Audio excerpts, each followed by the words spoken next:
Hello friends, स्वागत है आप सभी का आपका अपना चैनल एग्जाम फॉर्मेट पर।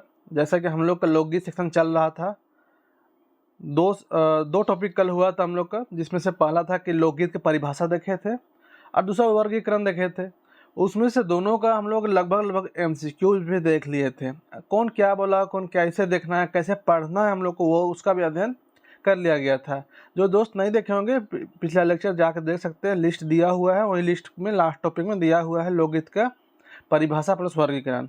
आज हम लोग देखेंगे लोकगीत का वर्गीकरण में जो 5 भाग में किया गया है वर्गीकरण, उसमें से हम लोग को लगभग पाँचों भाग को पढ़ते हुए बस एक एक्स्ट्रा भाग पढ़ना है, बाल गीत। बाद बाकी ये सब पाँचों भाग लोकगीत के वर्गीकरण में ही आ जाता है।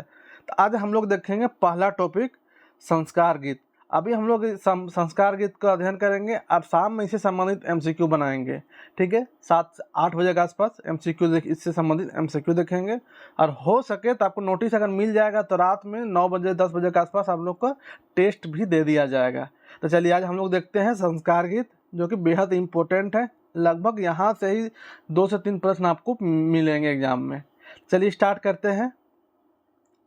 कोई दोस्त का क्वेरी था कि सर लोकगीत के गीत शिष्ट गीत का सेक्शन कंप्लीट नहीं हुआ और आप स्टार्ट कर रहे हैं, तो बता देना चाहते हैं कि कविता कंप्लीट है, शिष्ट गीत में 7 सेक्शन कंप्लीट है। उसमें से 3 टॉपिक जो बाकी है वो थोड़ा लेंदी वर्ड में लिखा हुआ है। कहने का मतलब है कि आसान नहीं था, ये समझिए प्राचीन कवि लोग का लिखा हुआ है। ठीक है, तो 3 जो गीत बचा हुआ है उसको थोड़ा सा टाइम लग रहा है, कोई वर्ड में डिस्टर्बेंस है तो उसको सोल्व करके आप लोग उसका क्लास दिया जाएगा। ऐसा नहीं कि नहीं दिया जाएगा, वो 3 की वजह से आप लोग रुके रहिएगा, कुछ भी पढ़ा के हम निकल जाए, ऐसा तो नहीं ना है। एग्जाम फॉर्मेट क्वालिटी की चीज़ देगी, बस ट्रस्ट रखिए। तो चलिए हम लोग लोकगीत वही खंड हम लोग देख रहे हैं, खंड चेंज नहीं किए हैं, खंड खा ही देख रहे हैं। तो इसमें लोकगीत का वर्गीकरण तो पहला क्लास हो चुका है, दूसरा क्लास आज रहेगा। तो लोकगीत का वर्गीकरण हम लोग यहाँ पे देखते हैं। नागपुरी लोकगीत का वर्गीकरण निम्नलिखित 5 आधार पर किया गया है। ये पांचों आधार आप देख सकते हैं, संस्कार, ऋतु, अर्थ और क्रिया। ये क्रिया दिख रहा है ना, क्रिया है और विविध। चलिए आगे देखते हैं। सिलेबस के आधार पर निम्न गीतों के अलावा एक और गीत हम लोग को क्या देखना है, तो बाल गीत का अध्ययन करना है। किसका? बाल गीत का अध्ययन करना है। चलिए हम लोग संस्कार गीत आज देखते हैं। संस्कार गीत आप देखिए, एग्जाम में सिर्फ गीते नहीं भरल रहेगा, उससे संबंधित भी अगल बगल दायां बायां बात रहेगा, इसलिए उसको भी आपको कलेक्ट करके लेके चलना है। तो संस्कार की तो जानना पड़ेगा ना कि संस्कार क्या है। प्रश्न पूछा गया है कि नागपुरी क्षेत्र में कितना संस्कार मिलते हैं, तो ऐसा पूछा जाता है। तो नागपुरी क्षेत्र में मुख्य रूप से 16 संस्कार का वर्णन मिलता है, 16 संस्कार पाया जाता है।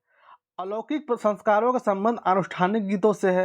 यह भी प्रश्न बन सकता है कि अलौकिक संस्कार का संबंध किस गीत से है, तो अनुष्ठानिक गीत से है। मतलब कि अनुष्ठानिक मतलब कि ये धार्मिक रीति रिवाज संबंधी है मोटा मोटी। ठीक है, आगे देखते हैं। अलौकिक गीतों के समस्त कार्य महिलाओं द्वारा संपन्न होते हैं, और इसका जितना भी गीत होता है ना, जेंट्स इसमें नहीं भागीदारी निभाता है, महिला लोग ही इसमें मुख्य रूप से भागीदार निभाती है।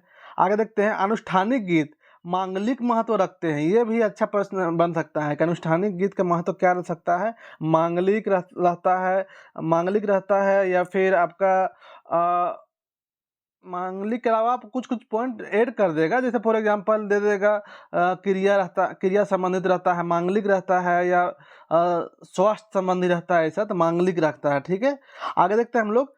नागपुरी लोकगीत में शास्त्रीय संस्कारों से संबंधित गीतों का वर्णन नहीं मिलता है। देखिए 16 संस्कार अभी हम लोग पढ़े, लेकिन नागपुरी लोकगीत में, ठीक है, नागपुरी लोकगीत में मुख्य रूप से 16 संस्कार मिलता है, उनमें से शास्त्रीय संस्कार नहीं पाया जाता है। शास्त्रीय संस्कार का मतलब कमी मिलता है। ठीक है, आगे देखते हैं। 16 संस्कार में मुख्य संस्कार निम्नलिखित है जिनका अध्ययन जरूरी है। अब 16 संस्कार तो है, 16 संस्कार तो पढ़ना पॉसिबल नहीं है। मुख्य जो संस्कार है जिसका वर्णन किया गया है डॉक्टर भुवनेश्वर अनुज जी का बुक में, और प्रश्न वहीं से पूछेगा, पूछा जाता है, हमेशा पूछेगा भी। ठीक है, तो वहीं से जो मुख्य जिसका वर्णन किया उसी का हम लोग अध्ययन कर रहे हैं। कौन कौन? जन्म संस्कार, विवाह संस्कार, मृत्यु या मृत्यु संस्कार, गौना मतलब कि जो शादी ब्याह टाइम ये होता है, लियावन संस्कार और मुंडन संस्कार। इतना सा मुख्य है, इसको हम लोग देखते हैं। चलिए पहला टॉपिक देखेंगे, जन्म संस्कार। ये सबसे इम्पोर्टेंट संस्कार है संस्कार में। जन्म संस्कार मानव जीवन का प्रारंभिक संस्कार। प्रारंभिक क्यों? क्योंकि जन्म हो रहा है वही टाइम ये प्रोग्राम फिल्माया जा रहा है, तो सबसे इम्पोर्टेंट प्रारंभिक कौन है, तो जन्म संस्कार माना जाता है। पुत्र जन्म आनंद और प्रसन्नता के विषय माना जाता है। पुत्र जन्म के टाइम बहुत खुशी का फील करता है सब कोई क्षेत्र में, आप लोग जान ही सकते हैं, पूरा मिठाई बंटवाता है पुत्र जन्म में। आगे देखिए, पुत्र जन्म परिवार तथा दोनों के लिए ही एक विशेष संस्कार होते हैं। पुत्र जन्म टाइम ना परिवार और जो बच्चा पैदा हुआ दोनों के लिए विशेष संस्कार का अरेंज किया जाता है। आगे देखते हैं, अन्य क्षेत्रों में जन्म से पूर्व संस्कार प्रारंभ हो जाते हैं। कोई ऐसे क्षेत्र में मतलब बच्चा पैदा भी नहीं हुआ उससे पहले ही प्रोग्राम चलना स्टार्ट हो गया, गीत गाना स्टार्ट हो जाता है। परंतु नागपुरी क्षेत्र में ऐसा प्रथा नहीं है, नागपुरी क्षेत्र में ऐसा प्रथा नहीं है। आगे देखते हैं, पुत्र जन्म पर जो गीत गाया जाता है उसे सोहर गीत कहते हैं। देख रहे हैं ना, ये इंपॉर्टेंस है। सोहर गीत इनमें से पहचान करो सोहर गीत। ये सोहर गीत कब गाया जाता है? मृत्यु टाइम, गौना टाइम, लियावन टाइम या पुत्र जन्म टाइम। या सोहर गीत कौन सा ग्रुप में शामिल है? संस्कार में है, वर्त में है, क्रिया में है, ऐसा पूछ देगा। तो पुत्र जन्म मतलब कि संस्कार संबंधित है। तो पुत्र जन्म टाइम जो गीत गाया जाता है उसको सोहर बोलते हैं। और सोहर कब गाया जाता है? छठी संस्कार के दिन गाया जाता है। छठी संस्कार के दिन सोहर गाया जाता है। आगे देखते हैं हम लोग, सोहर, ये सोहर भी कहीं कहीं दिखा मिलेगा आपको। स्त्रियों द्वारा गाया जाने वाला गीत है ये। इस सोहर कौन गाता है? स्त्री गाता है, पुरुष गाता है, दोनों मिलकर गाते हैं या क्यों नहीं? प्रश्न ऐसा बनेगा, कौन? स्त्री लोग गाती है, मतलब कि स्त्रियों का गीत है ये। नागपुरी में सोहर को झंझाइन कहा जाता है। झंझाइन का आप लोग जानते हैं कि महिलाओं का गीत है, तो झंझाइन का ही दूसरा नाम है सोहर, तो ये भी स्त्री लोग का ही हो गया। आगे देखते हैं, नीचे सोहर या झंझाइन का गीत दिया हुआ है। देखिए प्रश्न में जब बनेगा प्रश्न तो 2-3 लाइन दे देगा, बोले इनमें से कौन सा गीत है पहचान करो। ठीक है, तो ऐसे ही दे देगा, मोर पिछुआरी जमहरिया लहर फहर करेला, ये लाल पालना बाबू है गर्भस्य, मने मन बिहस्य मने मन चिंतय है लाल, मोर पिछुआरी बन्ही भैया कर घर। ठीक है, मतलब ये बच्चा पैदा करने का टाइम, ये मतलब छठी के टाइम का ये गीत है। तो ये दे देगा और बोलेगा ये गीत की पहचान करो। का गीत है? उदासी गीत है, झंझाइन गीत है, आपका डमकच गीत है। का गीत है? तो झंझाइन। यहाँ ऑप्शन सोहर भी देगा तो सोहर गीत है। तो आपसे रिक्वेस्ट है बार बार कि गीत जो रहता है उसको थोड़ा थोड़ा पहचान, कोई ट्रिक बना के और पहचान करते चलिएगा, ताकि एग्जाम में 2 प्रश्न कम से कम पूछेगा गीत से। गीत दे देगा और बोलेगा ये गीत का क्या पहचान करूँ, तो आप लोग को पहचानने में दिक्कत ना हो। चलिए आगे देखते हैं हम लोग, चमाइन। अब चमाइन किसको बोलते हैं? चमाइन बच्चा पैदा करने समय रहने वाले बूढ़ी औरत को धाय कहा जाता है। चमाइन को धाय कहा जाता है, यानी चमाइन अब कौन है पहले जानना पड़ेगा। तो चमाइन जो बच्चा पैदा करने टाइम जो बूढ़ी औरत रहती है उसको चमाइन बोला जाता है, अर्थात कि धाय उसी को कहा जाता है। बच्चा को जिस कोठरी में रखा जाता है उसे नागपुरी में सौरी कहते हैं। सौरी कहल जाएगा, प्रश्न बन जाएगा, सौरी कहल जाए। तो जच्चा बच्चा को जिस कोठरी में रखा जाता है, मतलब माँ और बच्चा दोनों को जिस कोठरी अर्थात कि रूम में रखा जाता है उसे सौरी कहते हैं। सौरी में सिर्फ धाय जा सकती है। धाय अर्थात कि चमाइन, चमाइन अर्थात कि बच्चा पैदा करने टाइम रहने वाली जो बूढ़ी औरत है वो। सौरी के बाहर 24 घंटे तक पसंगी लगाई जाती है। पसंगी, ये पसंगी मतलब कि बोरसी होता है। बोरसी, बोरसी जानते हैं ना, आग जहाँ पे सेका जाता है तो उसी को बोरसी पसंगी कहा जाता है। पसंगी लगाई जाती है जिसका आग बुझने नहीं दी जाती है, 24 घंटा तक जलते रहता है। सौरी के बाहर कोई वृद्धा 24 घंटा 6 से 12 दिन तक रहती है। कोई 6 से 12 दिन तक लगातार 24 आवर्स सेवा देती है, ताकि कोई बिल्ली नहीं प्रवेश कर जाए बच्चा के रूम में। ठीक है, बिल्ली नहीं प्रवेश करे। आगे देखते हैं, छठे दिन बच्चे को नहलाया जाता तथा उसे स्त्रियों द्वारा परछा जाता है, जिसे सायरून कहा जाता है। छठा दिन बच्चा को नहलाया जाता है, अर्थात कि छठी के दिन उस दिन उसको परछा, मतलब कि नहीं कोई पत्ता से पानी उनी छीट के, आप देखे होंगे जब शादी करके कोई आता है दूल्हा बाबू या दुल्हन लोग, तो पानी से या आम का पत्ता उत्ता से नहीं पानी छीट के कुछ पड़ता है, तो उसी को परछना बोला जाता है। तो उसी को सायरून कहा जा रहा है। परछा जाता है बच्चा को तो उसको सायरून कहा जाता है। आगे देखिएगा, बच्चा जन्म के पश्चात पीतल अथवा कांसे की थाली बजाई जाती है। कहा कौन सा? तो पीतल अथवा कांसे की थाली बजाई जाती है। ऐसे अवसर में सोहर गाया जाता है, मतलब कि बच्चे जन्म के टाइम भी सोहर जानते ही हैं, जिसे झंझाइन कहा जाता है। नीचे दिया जा रहा है झंझाइन का गीत, नीचे और नीचे एक दिया हुआ है। यहाँ पे देखिए, मोर पिछुआरी बहनी भैया कर घर, झटे बेगी डंडिया फैलावक हो लाल, ए हो लाल झट बेगी धांगरीन बुलावा, बथा से व्याकुल हो लाल। मतलब कि जल्दी से धांगरीन अर्थात कि सायरून को बुलाओ।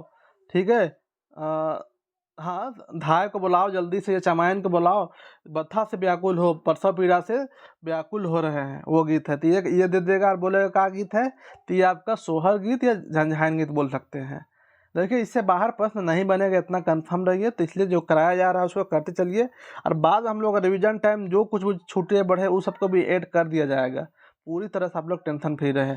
नागपुरी भाषी क्षेत्र में जनेऊ की प्रथा नहीं है, जनेऊ जो न धागा पहनाने वाला जो प्रथा चलता है उसको, इसलिए इस अवसर के गीत उपलब्ध नहीं है। तो जनेऊ बच्चा का जो पहनाया जाता है तो उसका यहाँ पे प्रथा नहीं है नागपुरी क्षेत्र में, तो इसलिए उस टाइम का यहाँ पे गीत नहीं मिलता है। तो मोटा मोटी जो आपका है संस्कार संबंधी गीत, ठीक है, तो उसमें से जन्म संस्कार जो है वो खत्म हुआ है।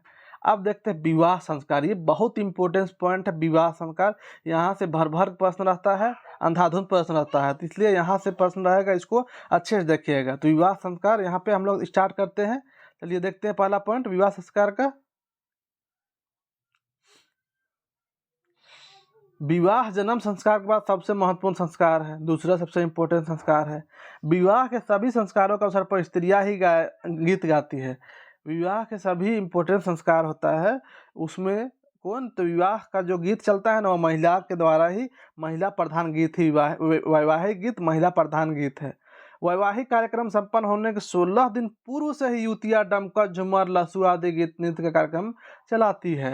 यहाँ पे आप ध्यान दीजिएगा, जो है वैवाहिक कार्यक्रम संपन्न होने के 16 दिन पूर्व से ही, 16 दिन पहले से चलता है प्रोग्राम। ठीक है, आगे देखते हैं हम लोग। वैवाहिक कार्यक्रम की शुरुआत लड़का लड़की को हल्दी लगा कर की जाती है। हल्दी, ठीक है, हल्दी जिसको उपटन लगाना बोला जाता है। हल्दी रस्म के दिन सगुनती बड़ी बनाई जाती है। सगुनती जो बड़ी बनाया जाता है, सगुन वाला जो बड़ी बनता है, आप लोग देखते होंगे चारपाई में बना के आंगन में सूखते रहता है शादी ब्याह वाला घर में। ठीक है, यहाँ पे सगुनती बरी उसी को बोला जाता है, शगुन वाला बरी। ठीक है, तो चलिए यहाँ पे बरी बनाते समय गाया जाने वाला गीत को देखते हैं। प्रश्न पूछेगा, दे देगा 3 लाइन और बोलेगा इनमें से कौन सा ये कब का ये गीत है। ठीक है, बरी बनाने टाइम, उपटन लगाने टाइम, बेटी विदाई टाइम, या कब का, तो कब का है, ये बरी बनाने समय का गीत है। तो यहाँ पे देखिए क्या है, घर में शोभले बाढ़ल बेटी हाय रे, कुटुम लागते बेटी उठ गए हाय रे, घर मोरा सुनसान भेले हाय रे। ये सगुनती बरी बनाने टाइम का ये गीत है। ठीक है, तो यहाँ पे प्रश्न कैसे बनता है उसको ध्यान दीजिएगा।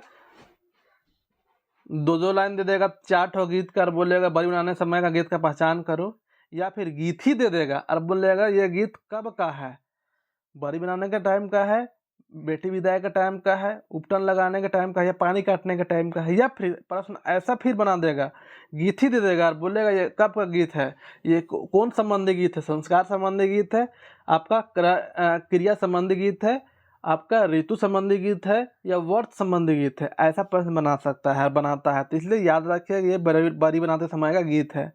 आगे देखिएगा, सगुनती बरी बनाने के बाद उपटन लगाने कार्यक्रम चलता है। उपटन वही हल्दी उल्दी जो पूरा बॉडी में लगाया जाता है। उपटन संबंधित गीत, मचिए बैठली बेटी, नानी नातिन भगिनी, झोली झांकू बेटी, परिच सैया लोहू सुहान रंगल उपटन बेसन पीतल। यहाँ पे वर्ड आ रहा है, इसे पकड़ सकते हैं। तो ये कब का है, तो बेसन या उपटन लगाने का टाइम का गीत है। बेसन बोल रहे हैं, उपटन लगाने का गीत है। ठीक है, उपटन अर्थात कि हल्दी लगता है उस टाइम का। उपटन संबंधित एक और गीत, ठीक है, एक और गीत, हरदी चंदन फूल अबटन, राम के अंगे चढ़ावे सुमंगल करन। ये उपटन का गीत है, दे देगा यही, बोलेगा कौन सा गीत है। आगे देखिएगा, डमकच विवाह संबंधित मुख्य नृत्य है। आप लोग जानते होंगे सबकी, डमकच का गीत है विवाह टाइम, यही ना डमकच है ना, खेल का हिला के रख देता है पूरा एकदम। डमकच नृत्य गीत नीचे दृष्टव्य है, नीचे दिया हुआ है अर्थात की। तो डमकच को हम 3-4 मेन जो गीत है उसको कवर किए हैं, इससे बाहर संभवतः प्रश्न नहीं पूछ सकता है। केकर लागिन आयो के झालर मड़वा, केकर लागिन आयो रोदना लगाए, बेटा लागिन आयो के झालर मड़वा, मतलब बेटा को ज़्यादा इंपॉर्टेंस दे रहे हो, उसके लिए झालर मड़वा लगा रहे हो, और बेटी लागिन आयो के रोदना लगाए। ठीक है, चलिए आगे देखते हैं।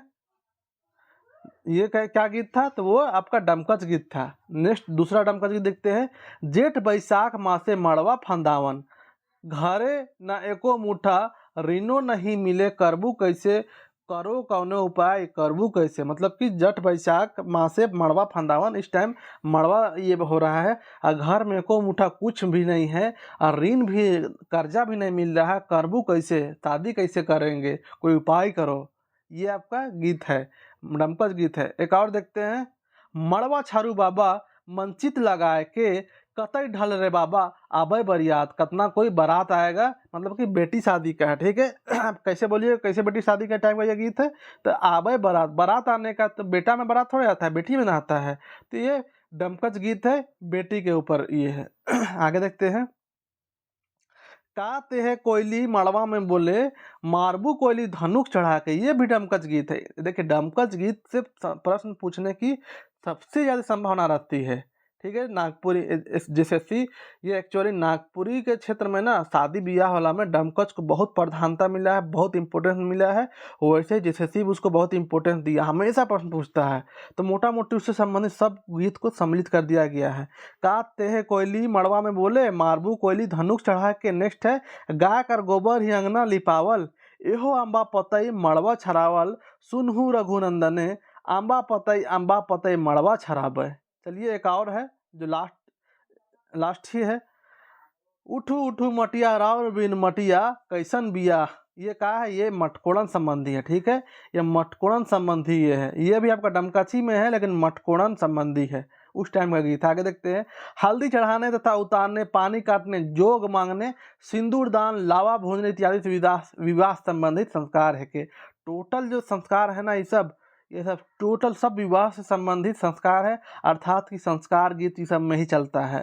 आगे देखते हैं हम लोग, पानी काटने का कार्य कन्या के बहनोई द्वारा संपन्न होते हैं, किसके द्वारा, कन्या अर्थात कि लड़की की जो बहनोई है उसके द्वारा संपन्न होता है। अब पानी काटने संबंधित गीत देखिए, धारी धारी चलने पाती पाती, तीनों जल भरे जुगल युवती, ललनी है धनी कुलवती। ये कब का है, पानी काटने का टाइम का, यहाँ पर जल भरे से पकड़ सकते हैं, पानी का फील करा रहा है, ठीक है। आगे देखते हैं हम लोग, सिंदूर दान करने के समय का गीत, सिंदूर दान जो होता है उसका समय का गीत, हरदी चढ़ावल बाबा तोर शेकर पीछे में आयो सजन कर लोर, ठीक है। आयो मतलब कि माँ हल्दी चढ़ा रहे हैं, उसके बाद उसका जो हल्दी का जो गीत है जो आनंद मिल रहा है, लेकिन उसके पीछे माँ का आंसू है, बेटी का शादी ब्याह कर रहा है, तो हल्दी चढ़ावल काका तोरा शेकर पीछे में आयो सजन कर लोर, ये है सिंदूर दान करने का समय का ये गीत। आगे देखते हैं, बेटी विदाई के समय लड़की गाती है, लड़की क्या कहती है बेटी विदाई के टाइम, लड़की इस बार गा रही है, समझिए एक्चुअली उसे गाती ही नहीं है, लेकिन उसी टाइम का गीत है। लेक आयो सोनक झाड़ू, ले आयो रूपक घोड़ा, सोईप लेहू शैली भंडार, हमें जातू ससुरार, मतलब कि जो बेटी है वो अपना माँ को दे रही है, ले माँ तुम झाड़ू रख लो, जो रूपक घोड़ा जो तुम हमको दी थी उसको भी रख लो, सारा चीज़ को रोप लो, हम सबको सौंप दे रहे हैं, हम अब ससुराल चल जा रहे हैं, अब सारा चीज़ अब तुम संभाल लेगी, तेरा हो गया। डमकच विदाई गीत ये है, ठीक है। क्या गीत है, विदाई गीत है, कैसन गीत है, डमकच गीत है, ऐसा प्रश्न पूछेगा। आगे देखते हैं, विवाह का अवसर पर गाए जाने वाले एक और गीत, बाबा का अंगना में एक गछ नीम, मतलब कि बाबा का अंगना में, मतलब अर्थात कि बाप के घर में एक बेटी है, ठीक है। गछ नीम मतलब कि एक बेटी है, पहरे पहरे नीम डोलना है, मतलब कि समय टू समय लड़की जो थी बेटी थी वो बढ़ते गई है, आगे बढ़ गई, आगे आधा आँख में नींदा नहीं, आधा आँख में नींदा नहीं है, बेटी जब बेटी जवान हो रही तो बाप का आँख में नींद कैसे रहेगा, शादी करने का फिक्र हो रहा है, तो ये डमकच गीत है, ये भी डमकच गीत है। आगे देखते हैं हम लोग, नागपुरी भाषी क्षेत्र में बाल विवाह की प्रथा रही है, ठीक है। बाल विवाह की प्रथा ये यहाँ पे आप ध्यान दीजिएगा, ये प्रथा है, ठीक है। बाल विवाह संबंधित गीत, मोके आयो ना बेच बे मोत आयो आहे रे, किनी देबे आयो रिंगी चिंगी सुपली, छुरा में शायद धूरा होगा, यहाँ पे धूरा में पछैर पछैर के खेलबू, ठीक है। ये आपका क्या है, तो ये बाल विवाह संबंधित गीत है। अब नेक्स्ट हम लोग देखते हैं गौना। गौना भी संस्कार है, इम्पोर्टेंट संस्कार है, लेकिन यहाँ पे गौना का अर्थ होता है गमन करना, जाना, विदाई, ठीक है। ये मतलब जो विदाई होता है उस टाइम, तो क्या है ना, नागपुरी क्षेत्र में प्रायः गौना ब्याह का अवसर में ही हो जाता है। अब यहाँ पे आप लोग बोलिएगा हाँ तो ये तो कौन सा बड़ी बात है, नहीं, पहले क्या होता था ना, 8 साल का 10 साल का बच्ची रहती थी उसको शादी कर दिया जाता था, और उसका विदाई 18 साल 20 साल बाद होता था। लेकिन शादी ना 8 साल 9 साल बच्चे में बेहोशी में कर दिया जाता था। लेकिन अब क्या है, अब जिस दिन शादी हुआ उसका नेक्स्ट दिन 4-5 बजे 6 बजे 8 बजे तक उसका विदाई कर दिया जाता है, उसी को गौना कहा जाता है, ठीक है। इससे संबंधित कोई खास वैसा बेटी विदाई का जो गीत है वही चलता है। आगे देखते हैं लियावन संस्कार। लियावन का लियावन की प्रथा अभी भी प्रचलित है, अभी भी प्रचलित है, ये भी यहाँ पे है, ठीक है। इस प्रथा में वर पक्ष की ओर से यहाँ पे देखिए, इस प्रथा में वर पक्ष की ओर से वर सहित कुछ लोग वधू को लेने जाते हैं, लेकिन यहाँ पे शायद यहाँ पे जो लिखने में शायद गलती हुआ है, बुक में भी यही लिखा हुआ है, लेकिन मेरे ख्याल से यहाँ पे क्या होना चाहिए ना, इस प्रथा में वधू पक्ष की ओर से, ठीक है, वधू पक्ष की ओर से बहू को थी बेटी को लेने जाते हैं। कहा कि लियावन में वही लियावन कब होता है, आज शादी हुआ, बारात गया आया, फिर अगले दिन नहीं लड़की वाला पक्ष आता है लड़की को लेने, उसी को लियावन कहा जाता है। तो ये यहाँ पे आप लोग समझ सकते हैं। लियावन संस्कार में भी विवाह गीत चलता है, इसमें भी विवाह गीत चलता है। आगे देखिए, डमकच राग में बेटी विदाई, ठीक है, डमकच राग में बेटी विदाई, ध्यान दीजिएगा, डमकच से संबंधित बहुत इम्पोर्टेंस है। बड़ा तो संकट से जे तुम्हें जन्म दे ले माए, बहुत संकट से मुझे जन्म दी, एक ठिपा सिंदूर खाते जिंदगी बेच ले, एक ठिपा सिंदूर खाते जिंदगी बेच ले, दूध पिया ले आइए सुगा लखे पोस ले, मुझे दूध पिलाए इतना प्यार से पाली पोसी, मुझे तोता कैसा प्यार से आदमी पालता पोसता है वैसे ही पाली पोसी, एक ठिपा सिंदूर खातिर जिंदगी की बेच दी। डमकच गीत ये है आपका, डमकच गीत है बेटे विदाई के टाइम, विदाई के टाइम। अब मृत्यु संस्कार, ठीक है, मृत्यु संस्कार मानव जीवन से संबंधित अंतिम संस्कार मृत्यु संस्कार है। पूछेगा कौन संस्कार है, तो अंतिम संस्कार, संस्कार में तो मृत्यु संस्कार अंतिम है। मृत्यु संस्कार संबंधित कोई नागपुरी गीत उपलब्ध नहीं है। तो मृत्यु संस्कार संबंधित आप लोग को पता ही है, कोई खास वैसा हम लोग के क्षेत्र में, नागपुरी क्षेत्र में कोई वैसा गीत चलता नहीं है मृत्यु किसी के होने के बाद, मृत्यु टाइम कोई खास वैसा गीत चलता नहीं है। चलिए आगे देखते हैं हम लोग मुंडन संस्कार, ठीक है। नागपुरी भाषी क्षेत्र में मुंडन की परंपरा रही है, परंतु कुछ ही लोग इसका निर्वाह करते हैं। मुंडन संस्कार जब बच्चे की उम्र 3, 5 या 7 वर्ष होती है तब किया जाता है। कब, याद रखिएगा ईयर को, इम्पोर्टेंस है ईयर, 3, 5 या 7 वर्ष। आगे देखते हैं, उस बच्चे के लिए मुंडन होता है जिसके लिए मनौती देवी देवता से मांगी जाती है, ठीक है। हर बच्चा का मुंडन नहीं होता है, उसी का होता है जिसका मनौती मांगा जाता है देवी देवता से।